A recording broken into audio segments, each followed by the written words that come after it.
एक फौजी की दर्द भरी कहानी। यह कहानी एक सैनिक की है जो वियतनाम में युद्ध के लिए गया था।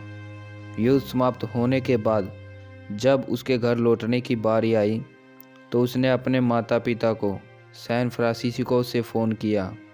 माँ और पिताजी, मैं घर आ रहा हूँ, लेकिन घर आने से पहले मुझे आपसे एक बात पूछनी है। मेरा एक दोस्त है जिसे मैं अपने साथ घर लाना चाहता हूँ। क्या मैं उसे ला सकता हूँ? बिल्कुल बेटा, ये भी कोई पूछने की बात है। हमें तुम्हारे दोस्त से मिलकर बहुत खुशी होगी, माता पिता ने जवाब दिया। लेकिन पहले एक बात आप लोग जान लें, सैनिक बोलता गया। युद्ध में वह बहुत बुरी तरह घायल हो गया है।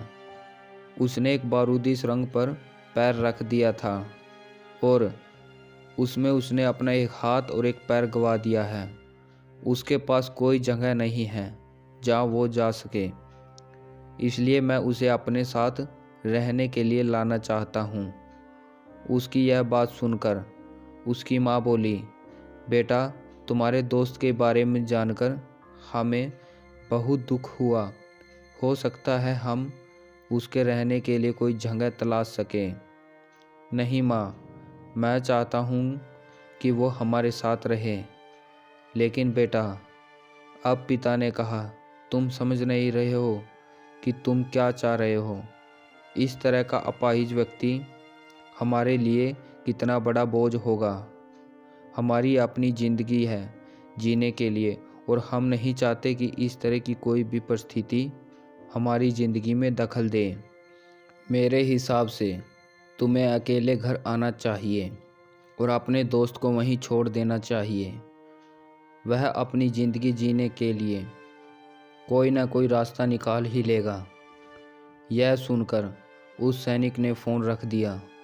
कुछ दिनों के बाद उसके माता पिता को सैन फ्रांसिस्को पुलिस से एक संदेश मिला, जिसमें उन्हें बताया कि उनके बेटे की एक बिल्डिंग से गिरकर मौत हो गई है। पुलिस के हिसाब से ये एक सुसाइड केस था। दुखी माता पिता ने तुरंत ही सैन फ्रांसिस्को के लिए फ़्लाइट बुक कराई और वहां पहुंच गए। वहां उन्हें शहर के एक मुर्दाघर ले जाया गया ताकि वे अपने बेटे की पहचान कर सकें। उन्होंने उनकी पहचान कर ली, किंतु ये देखकर उनकी कपकपी छूट गई कि उनके बेटे का बस एक हाथ और एक पैर था।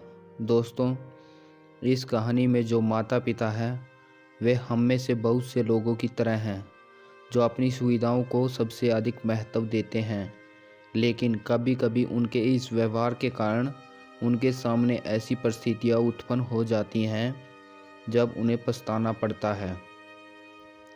आए लोगों को वे जैसे हैं वैसे ही अपनाएं और ज़रूरत पड़ने पर उनकी मदद करें।